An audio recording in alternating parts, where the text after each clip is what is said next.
Ladies and gentlemen, good day and welcome to Infibeam Avenues Limited Q2FY25 earnings conference call hosted by Go India Advisors.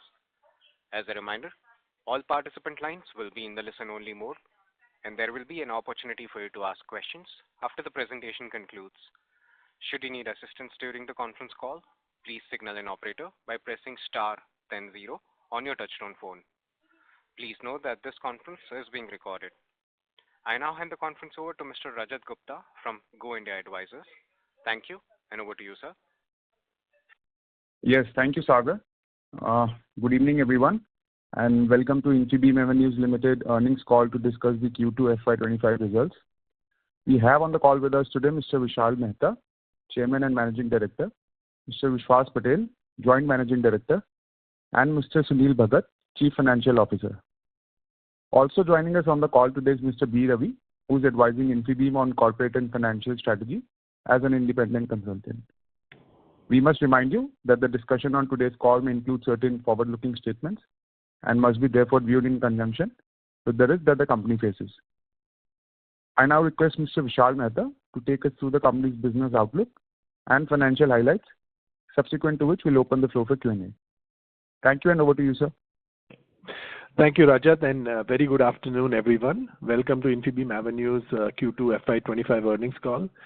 I appreciate you joining us to review our second quarter and first half performance for the fiscal year 25. This quarter has been transformational for Infibeam Avenues in many ways as we continue to advance our strategic vision with very strong growth momentum and another robust performance building on the momentum that we achieved in the first quarter of FY25. I'm excited to share some updates on our recent acquisition and integration of Rediff. With over 70 million registered Rediff email users, we are transforming their experience by upgrading them to a super app that will now house Rediff Pay also as its primary payment solution, which will be focused on UPI. The super web app application that we'll build out will also include a range of other financial products, bringing seamless financial management to millions of users on a trusted platform. Looking ahead, by the end of Q4 FY25, early Q1 26, we plan to launch Rediff One, which is a complete suite of enterprise solutions. Rediff One will provide enterprise ERP solution, enterprise CRM, customer relationship management, as well as HRMS, human resource management systems, along with enterprise-grade email services, which provides a comprehensive digital toolkit for businesses to go online and conduct their business. This initiative marks a significant step forward as we build a robust ecosystem of products that empower both individual users as well as enterprises, strengthening Infibeam's position as a leader in digital transformation solutions. With Rediff's vast user base of 55 million monthly visitors and a registered email base of 70 million users, we are well positioned to accelerate our financial services aggregation, providing products like insurance, as well as connecting users to lenders under a trusted consumer brand, Rediff Pay. Through the integration of Rediff's digital infrastructure, which includes cloud-based enterprise email, storage, and content services, we are creating a unique digital ecosystem. This move not only expands our digital payment capabilities, but also enhances user engagement and opens up new revenue opportunities through cross-selling of financial products, leveraging advanced data insights, as well as our artificial intelligence framework. This new revenue stream is expected to contribute anywhere between 2 to 4% of our total revenue this year and potentially reaching up to 10% in coming years. As we build on our current achievements, I'm thrilled to share a few insights into the future direction of our artificial intelligence framework, Phronetic, which reinforces our commitment to innovation as well as solving real-world challenges with cutting-edge technology. We are working on a new human-computer interface HCI that will bring a revolutionary level of interactivity to video generation while chatting. Imagine a natural, immersive human interaction that goes beyond text and voice, using video as a primary mode of engagement. With this advancement, we are setting out to elevate customer support and experience, making our platform a go-to solution for premier customer interactions. This HCI interface will mimic face-to-face communication, creating a richer, more engaging, and more personalized interaction for users. Beyond this, we are also expanding our capabilities and understanding human activities, especially in areas like sports, entertainment, hospitals, and many more, where we are envisioning AI-powered, agents. If it's sports, it's going to be coaches and umpires and many others. These applications could fundamentally change the way we receive feedback, opening new doors for precision and performance enhancements. This approach leverages our model in ways that meet a unique demand of several stakeholders in every area. If it's sports, it's going to be athletes, coaches, as well as other sports professionals. And on the third front, we are enhancing what we call agentic capabilities in our models, making them more proficient in handling software tools and even managing desk jobs. This evolution is aimed at making our AI versatile enough to serve in administrative, operational, and support roles, where its decision-making and task execution capabilities will drive productivity and streamline workflow. Our approach in AI is always application first. This means that we are not solely reliant on proprietary models. We have developed a model orchestrator that can integrate with other LLMs also to deliver the best possible application outcomes. This adaptability positions us to continuously discover new use cases for our video AI models, providing full stack deployments tailored to our end users. To summarize, Phronetic AI is not just a technology company. We are building a platform that transforms interactions, powers better decision-making, and addresses challenges across industries. Our innovations in AI Business Manager, Theia AI, and forthcoming HCI advancements are only the beginning. We will continue to lead in creating AI-driven solutions that make a tangible difference. I'm also excited to share Infibeam's strategic vision as we expand into our data center infrastructure, complementing our artificial intelligence business. This move aligns with India's digital transformation goals and supports the rapid advancement of AI and data localization. Instead of building very massive multi-gigawatt mega data centers that many large tech companies are pursuing, Infibeam will pursue the strategic decision to focus on developing 1 to 2 megawatt data centers across multiple cities throughout India. The question is, why small data centers, you might ask? Because they are allowing us to bring our infrastructure closer to end users across the country. Small data centers play a critical role in mobile edge compute as well as visual artificial intelligence, as they bring data processing and storage capabilities closer to the end users and on IoT devices. This proximity is a game changer, particularly for our core digital payments as well as our e-commerce services. By reducing latency, we enhance transaction speed, reliability, and essential factors in delivering a seamless real-time experience for our customer demand. And it's not just about major cities. By setting up smaller data centers, Infibeam can cater to growing demand in Tier 2, Tier 3 cities where digital adoption is expanding rapidly. This approach supports India's push towards a cashless economy and captures the broad, diverse demand that's emerging in these regions. Our decision to invest forward in a network of smaller data centers rather than a large-scale gigawatt facility is a strategic choice that aligns with our priorities of cost efficiency, operational flexibility, localized service delivery, regulatory adaptability, as well as scalability. Small data centers are not only more manageable from an OpEx perspective, but also allows incremental growth. As demand increases, we can scale up gradually, adding capacity where it's needed, without the significant capital commitment and operational challenges that come along with operating a very large data center. This flexibility allows us to grow sustainably while maintaining control over costs and risks. From a regulatory standpoint, this distributed model also helps us comply with India's data localization laws, which require certain type of data to be stored and processed within the country. Our localized infrastructure supports these regulations, further strengthening our role as a trusted partner for our clients. It also aligns with the government's goal of fostering regional data infrastructure, improving data governance, and promoting digital resilience. Moreover, Infibeam's infrastructure strategy enhances our ability to concentrate on our core offerings, which is digital payments, e-commerce frameworks, and communication frameworks now with the Rediff acquisition. We are positioning ourselves to deliver optimized localized infrastructure that meets both our needs as well as those of our clients without the operational complexity and massive investments associated with large facilities. Finally, the Indian government has also expressed strong support for decentralized data infrastructure as means of strengthening digital resilience and supporting services across diverse regions. Infibeam's focus on smaller data center aligns perfectly with this national vision, positioning us as a valuable partner in India's journey towards a digitally empowered economy. To summarize, Infibeam's approach of building smaller distributed data centers is a thoughtful, forward-looking decision that empowers us to deliver better services, adhere to the regulatory requirements, and scale efficiently. We are excited about this journey and are confident that this strategy will drive significant value for our business, our clients, and our shareholders. Another key development this quarter is the establishment of Infibeam Avenues Fintech IFSC Private Limited, a wholly owned subsidiary in GIFT City, within the India's IFSC zone. With an initial capital of 1 crore, this entity will operate as a payment system provider, expanding our fintech capabilities to target international and cross-border payments. This moves as part of our strategy to provide global-scale regulated financial solution. Additionally, we acquired remaining 26% stake in one of our subsidiaries, Infibeam Digital Entertainment, making it a wholly owned subsidiary. This acquisition strengthens our commitment to digital media and live events, allowing us to leverage our fintech expertise in delivering engaging digital experiences. Now, turning our key financial highlights in Q2, I'm pleased to announce that we achieved a net revenue of 134.3 crores this quarter, an EBITDA of 85.4 crores, and a PAT of 55 crores.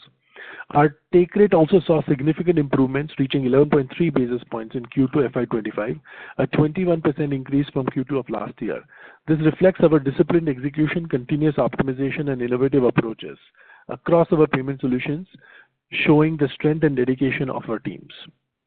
To reach the FY25 goals, we are accelerating our strategic initiatives and prioritizing international growth.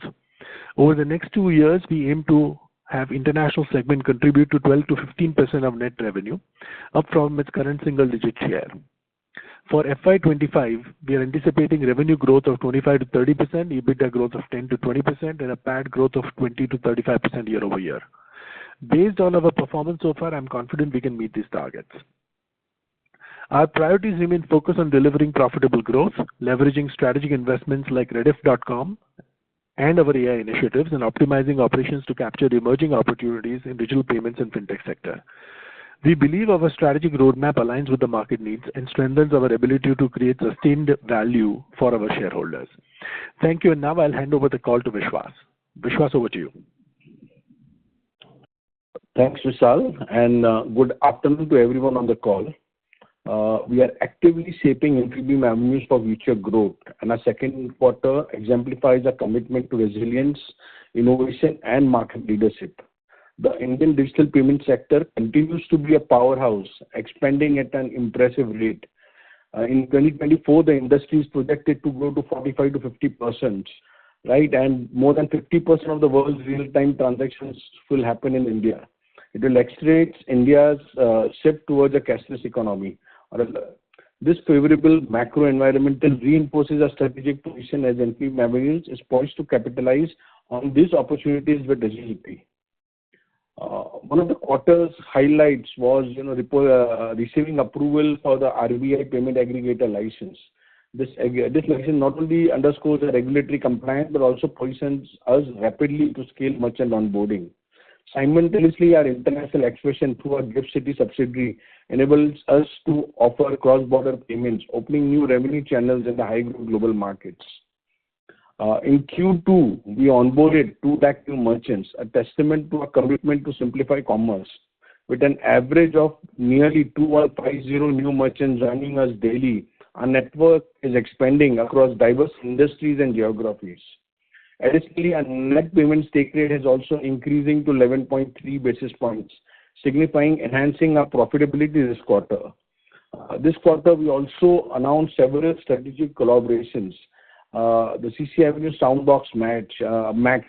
We were delighted to launch the first of its kind, an all-in-one soundbox, which accepts not only UPI but credit card, debit card, and it enhances payment experiences with the support for dynamic and static UPI QR codes, NFC tap, EMV dip, and PIN. This will be our first physical POS deployment in the offline space.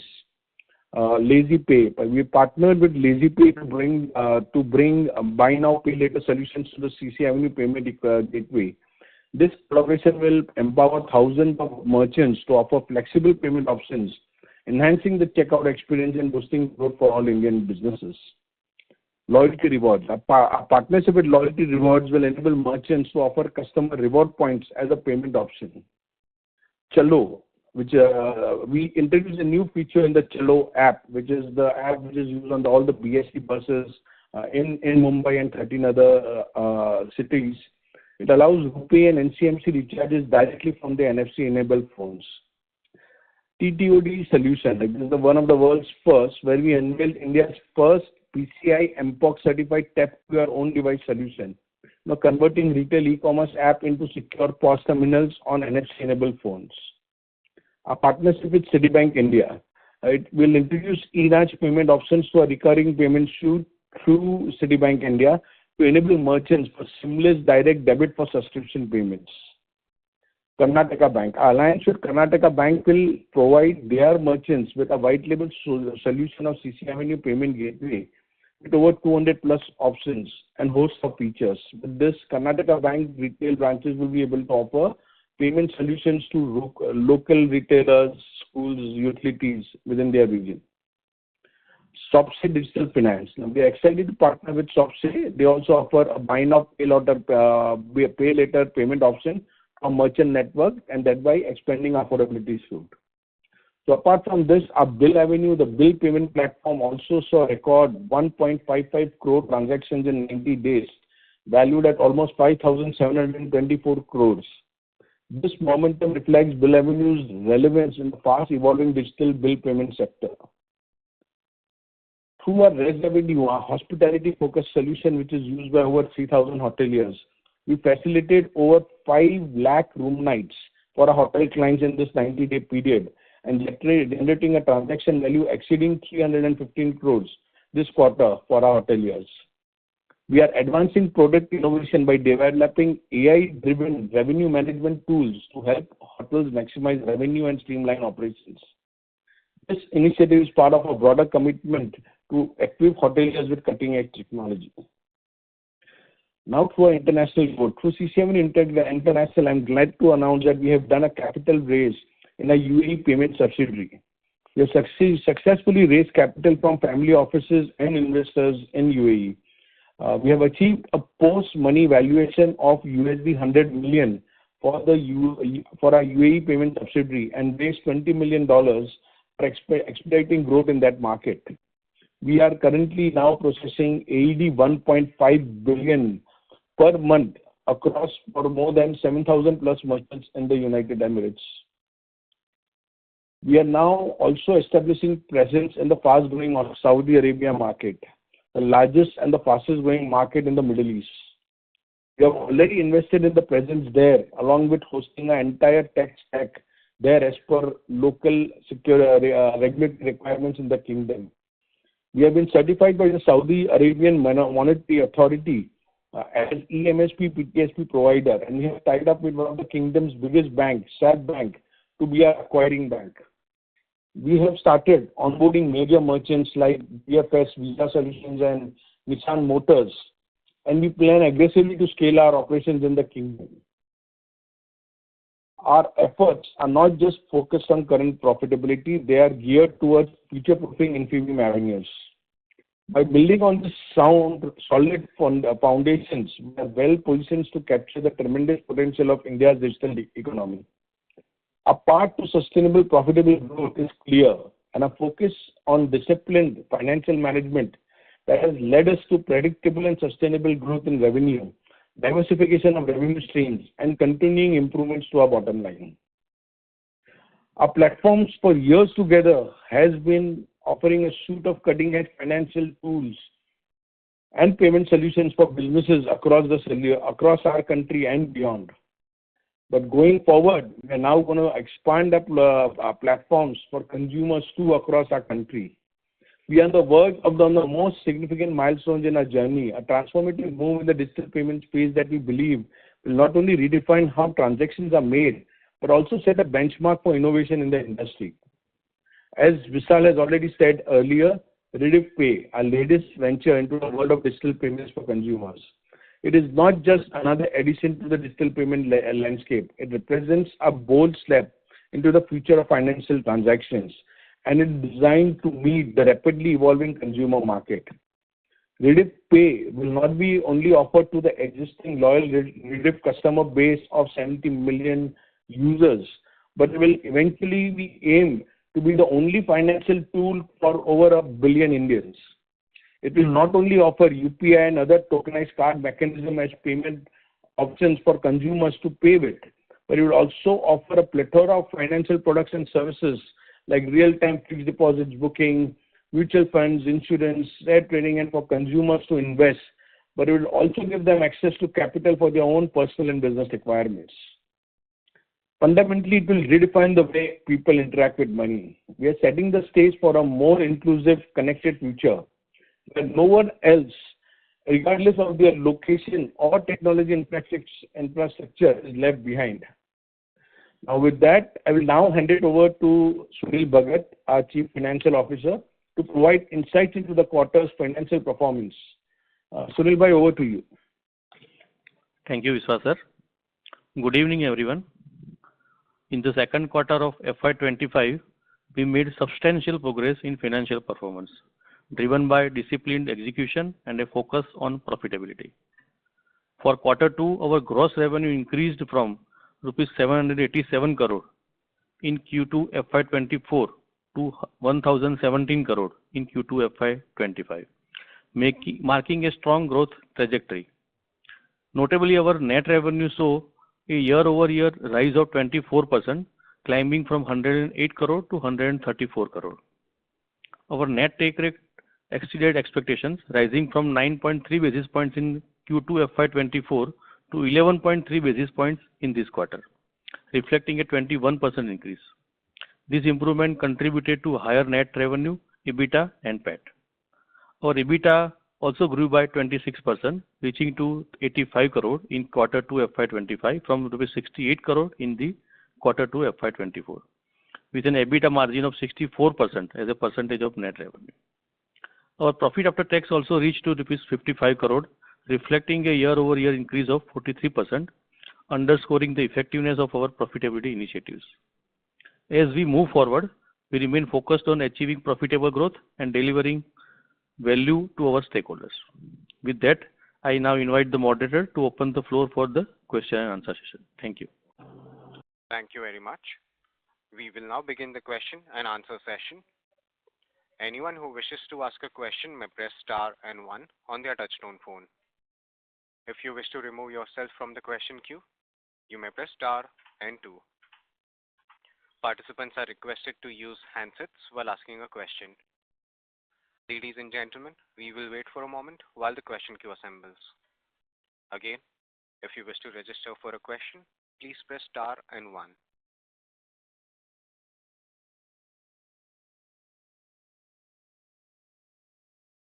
Our first question comes from Deepesh Sancheti from Manya Finance. Please go ahead. Hi. Very excited to hear about your. Am I audible first of all? Yes, sir. Please go ahead. Okay. Very excited to hear about your Rediff Pay. When should we expect the app, and are we looking to become a fintech company? So we are a fintech company. Yeah, I mean, similar to the Geo Finances and ATMs. So Rediff Pay, if you look at, currently the application has been downloaded by a few million users, which is the Rediff Mail app. And what we plan to do is upgrade the app to make it a super app, which will also house Rediff Pay. And so what we believe in is that communication, much like you do have communication layers like WhatsApp and PhonePe and others, similarly Rediff Pay is a communication framework, and payment sitting on top of a communication framework is how we envision the app to look like. And to answer your other question, will it be a full-fledged app? Absolutely. We'll introduce more financial products along with the Rediff Pay framework, which will sit on top of a communication setup, which has already been downloaded by millions of users.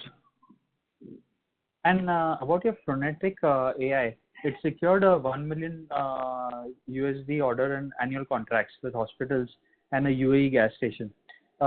Could you provide clarity on the timeline of revenue recognitions from these contracts?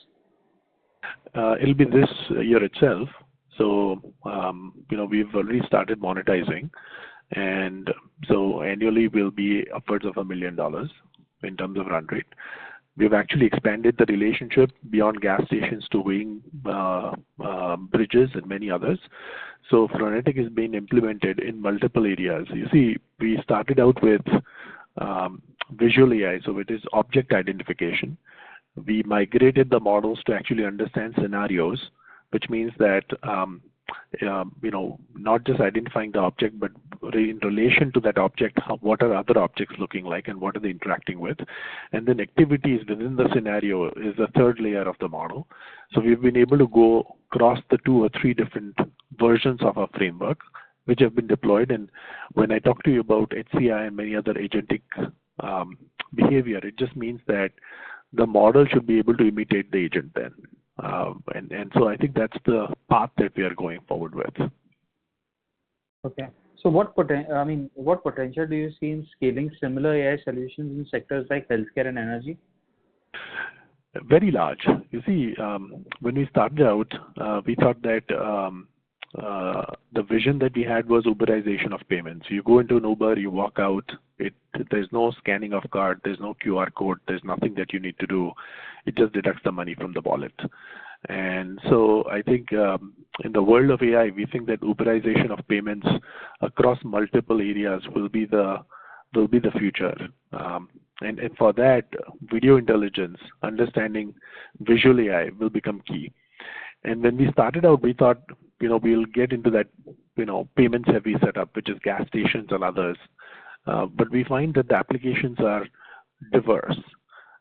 And, as long as the models can be trained for each of these applications, it becomes a very valuable setup. So healthcare, for example, in some ways, critical intensive care units, where it's very hard to monitor clinical patients, because there is only one person across the entire facility. Visual AI and video intelligence can play a very large role. To summarize, it's not just face recognition, it's more of actually understanding the whole activity within that, because face recognition may be just an object identification in some ways. So we think that there'll be many applications. We've focused on certain areas more than others at the moment. Okay. Now, we mentioned that there is a projected revenue growth target for FY25 and about 25 to 30%. What proportion of the capital will be allocated towards AI and international expansions versus your core digital payments and platform development? And what is the return on investment we are targeting for these strategic investments? For international, we have raised about 165-67 crores recently to expand our international business. We think international will become 10 to 15% of our revenues in coming quarters. We currently process about 1.5 billion dirhams a month in UAE across 7,000 plus clients. We have also started expanding in Saudi. We have received a PSP license in Saudi, and we're expanding into other geographies as well, Oman being one of them. So we think that international is a good opportunity, and we'll continue investing in that setup, and we've raised capital there. As far as our core business over here is concerned, we think that AI is just not just going to be the software piece of it, but the edge compute, which is the data center piece that we talked about, where you can containerize data centers closer to the clients and go distributed in that data center, connecting into a gigawatt data center eventually will be the strategy and the approach that we'd like to follow. In that, if you, of course, depends upon a containerized 1 megawatt data center, it typically, in some ways the capex of a particular 1 megawatt containerized center will be anywhere between 10 and 20 crores. But this will essentially allow us to get into specifics for a particular client and provide edge compute to our clients. And that's the approach that we will go after. We typically follow the client. So in general, you'll start seeing ROI much quicker and not have that heavy capex going in one go and not being able to see monetization through. So I think, our investment in India will be primarily in people. So we'll invest in people and in data centers. Great. So coming to this quarter, we noticed that there was a amazing increase in your revenues. But we know there was also an increase in your other expenses compared to the last quarter. Could you give a breakdown of the key factors which is driving this rise, and are these expenses recurring or one time? Sunil this side. So if you can see the other expenses, it is close to 1.5 to 2% of the total revenue. So the revenue is increased. So correspondingly, the other expenses also increase. Yes, we have some expenses in terms of one-time expenses which we have booked in this quarter pertaining to the composite scheme and other things. Other than that, there is a regular expenses that will be incurred. So there is a one-time impact on this time. So can you quantify how much was the one-time expenses? It is close to 1.5% most probably. Okay, 1.5%. So then why this? Did this revenue does not come with a great margin? Because I can see the profit before tax and the net profit also not in line with the revenue increase. Yeah, but if you see the last quarter, there was a one-time impact of other income, which was not this time. So that is the impact. There is a decrease in the profit before tax. Okay. And given the excellent H1 numbers, do you plan to revisit your guidance for FY25? And what are the primary drivers that would influence this future revenue growth? We'll continue with our guidance. This, of course, is an important quarter, which is the holiday quarter. We've been tracking well. We think that, we are confident in achieving our guidances. And if there's any changes to that, we'll, of course, communicate at the right time. Okay. And any other acquisitions you're looking at? Nothing as of now. We evaluate opportunities from time to time, and as we evaluate, we would of course communicate to the shareholders, when it materializes and should it actually go forward. Historically we've been slightly conservative. Our internal bias is always to build and not to buy. But when we feel that the right opportunity presents itself with the right kind of people and a great brand and possibility to build out synergies, that's when we forward invest and we are able to take it forward. Okay. Also, given that we have already demerged one of our companies, should investors expect another demerger coming with the Phronetic AI, or you want to build it and then maybe scale it up? So and after that demerge, are we looking at that as an option? Phronetic is, like I said, it's a platform that we're building out, which will actually help all of our businesses. And there's a lot of synergies between what Phronetic is building out on video intelligence and payments. And we think that we want to build it up.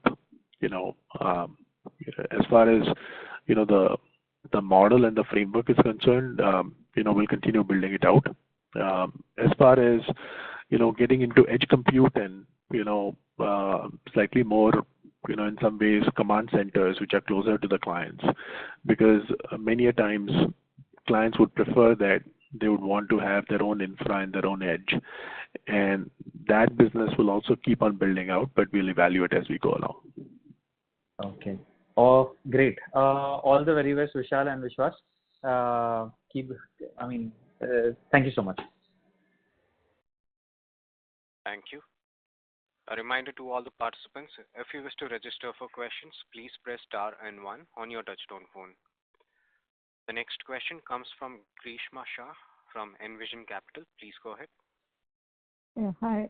Good evening, and thanks for taking my question. I'm keen to understand the business model around a tie-up with LazyPay. Vishwas, you want to take that? LazyPay? Just to clarify, this is regarding the IFSC subsidiary company you asked? Yes, sir. Okay. So the IFSC within the GIFT City zone, since we already have significant presence there, on legal terms, it's a separate country on its own, right?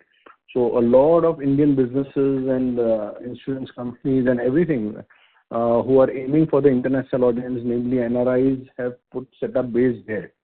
But as a RBI licensed payment aggregator, we cannot acquire the merchants based out of the FSC zone, right? So one part of the business was there was an immediate base that we already have with our presence. So we'll maybe among the first to get a payment aggregator license in IFSC to support all those processing transactions for all the merchant base that are there, for all the banks, financial institutions, and lots of other service providers that is there.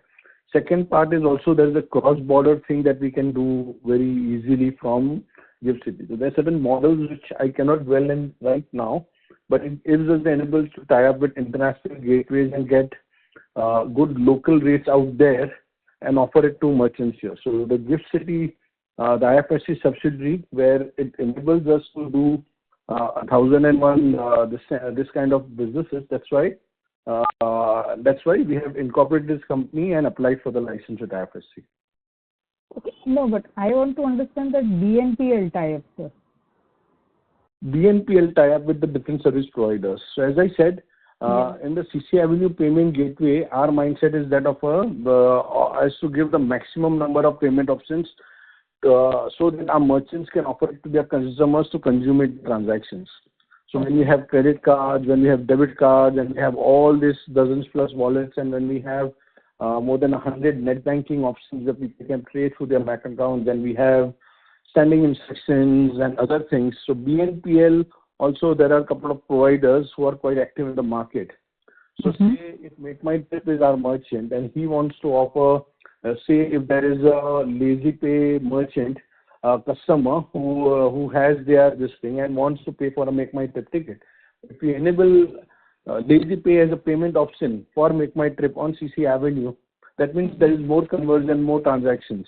So it gives us those BNPL customers onto this. So for us, as many options that we can offer so that our merchants can further offer to their customers to close their sales, it's better. Hence the BNPL tie-ups with all providers. So we will earn a transaction revenue. Yes. So on every transaction that flows through the system, we earn revenue out of it. A percentage based revenue comes across to the company. So that's the whole idea, to increase the payment option base. Okay.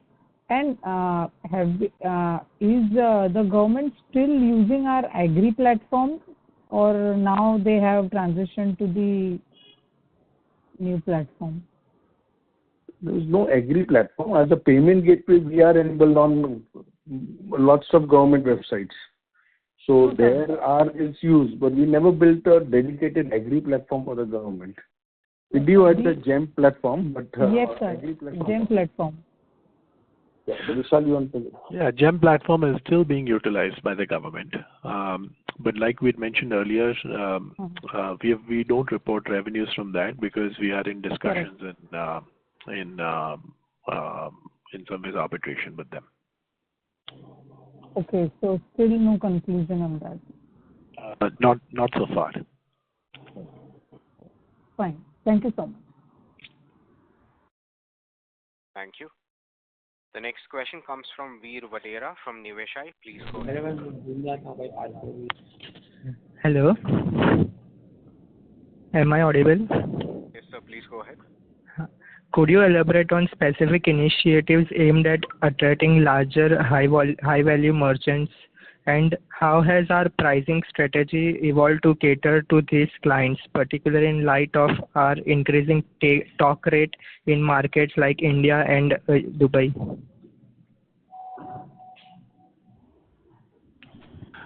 See, look, I think Vishwas will add to what I have to say, but we have gone after a lot of merchant base. We add about 2,000 odd merchants every day on the platform. So the take rates usually come from a larger base of merchants and not from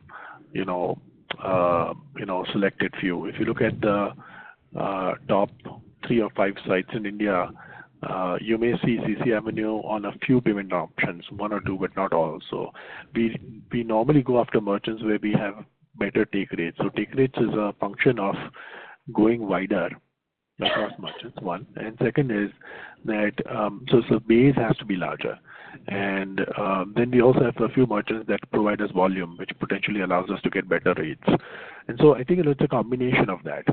And as far as our take rates are concerned, we have optimized the take rates quite a bit. While majority of the other providers, they think of payment gateway take rates as actually just a means to get more volume and sell other services. We have said it's not either or, it's and. We have to make money in payment gateway framework as well as in other services that we provide on top of it.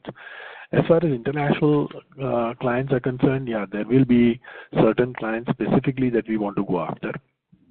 And that's where we find that so for example, like a very large geography like UAE, we have 7,000 odd merchants. Now in India we add 2,000 merchants every day, but all of UAE we have 7,000 merchants. So the geography is not very large from that perspective, but we also feel that going into offline payments along with online payments, which is tap pay devices, the sandbox that Vishwas talked about, that should be a strategy which will adapt both in India and international. And that is something that is not accounting for our revenues, but the moment we get into POS devices, the cost of devices have come down significantly. And as the cost of devices comes down, if we had purchased and implemented the device a year ago, it would have been, it's Moore's law. It keeps on, you get more processing power, you have reduced cost of hardware. So now I think we have reached a point where we believe the cost of hardware is not going to have a major impact because it's come down significantly. If you recollect, earlier it was in 5-digit numbers. Now it's actually low 4 digits, or in some cases even 3 digits. So I think that's where we find that there's an opportunity that we'll tap into, which also helps us in increasing our volumes and improving take rates. Okay. And given Rediff's diverse services such as cloud-based email and content distribution, what operational or technical challenges have arisen during integration? And are there additional investment required to optimize Rediff's platform for Infibeam business model? The second question is simple to answer. Yes, of course, there is additional investment, and we have invested in the company, and the company will invest in infrastructure, people, and certain specific areas that potentially allows the brand to get recognized. So that position, because it's a consumer facing model, like Vishwas said, this is the first time we are getting into consumer payments framework, and that makes it more interesting. So I think while our business Rediff One, which is the business suite, will focus on B2B, and Infi will focus on B2B, but the Rediff Pay version of it, which is the financial products and other services in Rediff Pay, they will be on the consumer side as well. So we're getting into that space. So that's one. Second is that integration challenge. We don't typically talk about integration challenges. Like any other acquisition, you would of course have challenges that you want to overcome as we build up. But like I said, I think that we'll continue evaluating what areas of technology, what areas of business do we need to optimize, and we'll forward invest and keep on building up on that. Okay. And as our international business, especially in region like UAE and Saudi Arabia, continues to expand, could you share insights into the profitability of these markets? Also, are there particular regions or product lines that are delivering stronger performance and contributing more significantly to revenue growth? Look, the take rates in international are much better than take rates in India. If you recollect, last year we were in single-digit bips. Now we're in 2-digit bips. Whereas take rates internationally is as high as 18 to 20 basis points. So I think there's better take rates internationally compared to India. But international does not have UPI and real-time settlements as much as in some ways India does. And so what we need to do is we need to increase the number of merchants in the international business. And that will come through, like I said, offline acquisition, QR code-based acquisition, online, build out, and getting our brand across, and then offering more products and services to the same merchant base. So I would not be surprised when we talk about Rediff One, which actually has things like ERP, HRMS, and CRM frameworks along with enterprise emails. We can also offer that to the merchant base who are using payments. We see a lot of cross-selling opportunities, but we can't forward communicate what we plan to do because we still have to see the adoption of it and the rollout of it. And as and when it becomes possible, and when we feel that the product maturity has reached that level, we'll update you on the same. Okay, thank you. Thank you. The next question comes from Pranav Mashruwala from Dolat Capital. Please go ahead. Hello. Yeah, hi, am I audible? Yes, sir. Please go ahead. Yeah. Hi. Thanks for taking my question. One on the net take rates. So your take rate has improved to 11.3 bits, but our credit card mix and contribution from other sources, debit card and net banking, has fallen. So what leads to improvement in take rates?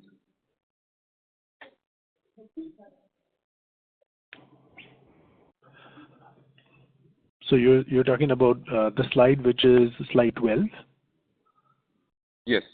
Where credit card is, 44% Right. in Q2 of FY25. Right, correct. And Q1 was 46%. Correct. And so the question is again, the total, of course, volume has increased in terms of the total transaction processing volumes. And so, across different payment options, we've got different take rates. And then we also are able to settle faster with the merchant in many cases, which helps us in terms of the overall margins. So if you look at quarter over quarter, it's slightly improved. It's 11.2 basis points to 11.3 basis points. Right. Yeah. And so on our platform businesses, so was there any contribution from Rediff this quarter? There is no contribution from Rediff in Q2. Rediff will start consolidating from 1st of October. Okay. Q3. From first. So maybe just a rough breakup of what constitutes our current platform revenue. I mean, as Phronetic AI, XDuce contributions, if any. Yeah. So it's basically our frameworks which we give to large companies. We've of course talked about Geo being one of our clients, Saudi Telecom being another one of our clients. We've got 5 or 7 important clients that potentially give us that revenue. Phronetic AI is now adding up to that revenue, but again, it's in the build-up phase. So we've signed contracts, and fortunately, Phronetic will contribute to over $1 million this year. So we believe that we will start seeing a larger impact from Phronetic and other frameworks next year, not this year. Okay. And just last on the data center business, any timeline as to when that revenue will start flowing in and that business starts meeting cash flow fast? Yeah, I think data centers tied quite a bit with what we are deploying for Phronetic, and so we think it should be as soon as next year in 26. So we'll start building it up. We already have a data center today, which is active, which is in Gift City, but we'll start opening up in other cities. So you can start seeing the revenues from data center in FY26. That's all from my side. Thank you. Thank you. Before we take the next question, a reminder to all the participants, you may press star and 1 to ask a question. The next question comes from Nishant Gupta from Minerva Global Capital. Please go ahead. Hello. So thank you for the opportunity. My question is just an extension of the data center point which you were talking about. So what would be the quantum of capex that you would require to set up these small data centers, and what is the expected, the sales, etc., which you can generate from that? Basically, these are containerized data centers, which means that we're not talking about gigawatts, we're talking about megawatt. So rather than opening up, there's always economies of scale, and most companies and larger companies, they'll invest in gigawatts, but we believe that, in order to cover the length and breadth and be able to provide edge compute, we would need to set up smaller data centers. So the capex will be, like I said, about 10 or 20 crores per location, and this includes all physical container, power equipment, cooling solutions, fire systems, and all the basic networking. And we think that we already have use cases. So we ourselves will be client to that data center for our infra, and then we'll open it up to others as well to utilize it. So we believe that it should be, while there is capex involved, but it should be accretive. You're looking at an ROI within 12 to 18 months. Got it. Fine, sir. Thank you. Thank you. The next question comes from Anil Katyal, an individual investor. Please go ahead, sir. Good evening. Thanks for the guidance and posting good results. And I just wanted to know when this Odigma is going to list. So as far as the process is concerned, I think that we've given an update on slide number 4. So in other words, we believe that NCLT is approved. The composite scheme of arrangement shares have been allocated to the respective shareholders, and the company has filed an application with the exchanges for the approval of listing and trading, and the same is under consideration. So we expect to hear any time from them. Okay, thanks a lot. Thank you. The next question comes from Pramod, an individual investor. Please go ahead. Hello, sir. So my question on the share performance of the company. Many developments like new business expansion is happening with the company, and revenue is increasing every year. But share price performance is stagnant since many quarters, with consistent selling coming from insiders. So can you please explain why Infibeam is not attracting institutional investors like D2s, as their contribution in the shareholding is very negligible? How do you think investors' confidence can be improved going forward?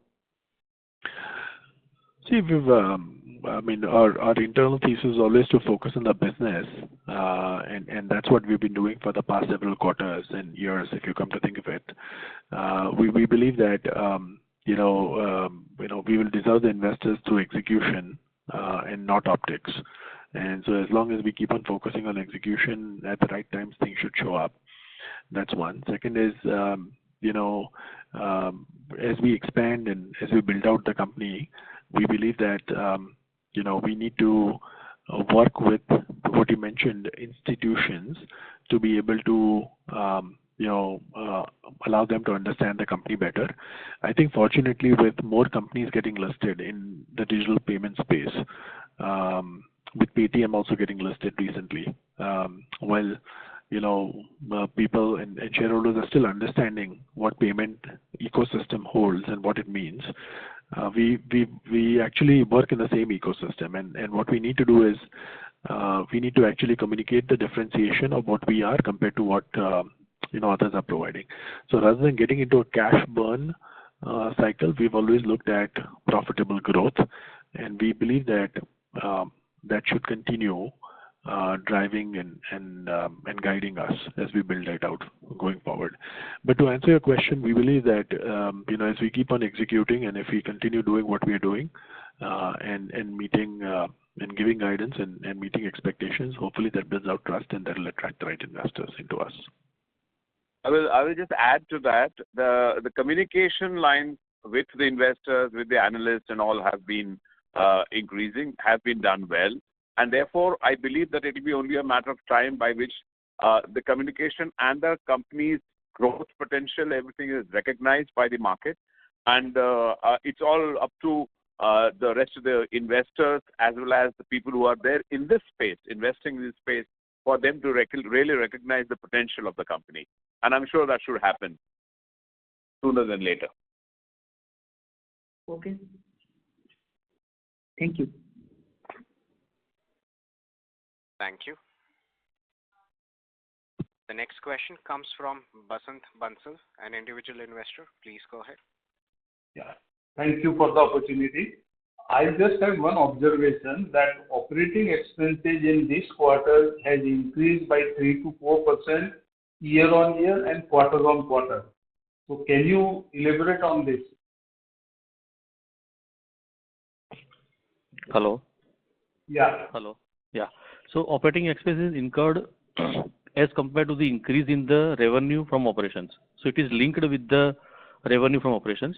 If you can see the net revenue is increased. No. My point is that if I see operating expenses as a percentage to your revenue, in this quarter it is around 90%, whereas in the previous quarter and last year same quarter it was around 86 to 87%. So there is an increase of around 3 to 4%. Yeah. So the increases might be on account of the increase in the options that the payment. Which has actually impacted the profitability. Payment mix. There's some impact of payment mix, and then there's also some impact in terms of the people that are required. Operating expenses have gone up. We've forward invested in certain areas, and so for example, Phonetic being just one of them, where we've invested in artificial intelligence and certain other options. So if you think of it in terms of the overall, it's essentially the card mix as well as forward investing in certain areas. And I see that will it be a new norm going forward, or it was just a one-off kind of thing? No, we'll keep on investing. It won't be one-off. Wherever we find that the opportunity is right, we'll forward invest for growth. And just so that all these investments and expenses, they're front-loaded, which means that you'll have to make those investments upfront and then you start reaping the rewards. And in places where we find that we can match and take a reduced risk, we'll do that. But in most cases, when we build out frameworks like AI and Visual AI and many others, you will have to front load the cost, and those costs will actually be necessary for our future growth. So we'll continue investing and making those choices. So to answer your question, it won't be one-off. There'll be we'll continue investing every quarter in these futuristic tech frameworks. And if benefits of those expenses are going to accrue over the period of say 4 to 5 years, then can we amortize it over that period instead of charging at one time the period? We normally charge to revenue. That's been our internal philosophy. So we'll charge to revenue, and as and when so like I said, we'll expense them out. No, that is true. I know that it is your philosophy, but you can also explore to amortize it over the period of certain period to which the benefit will accrue. Yeah, so we'll follow the accounting standards, and we'll do the right thing as per the standards, as per the audit standards. We can examine if that is possible, but we'll go ahead on a conservative basis as of now. Okay.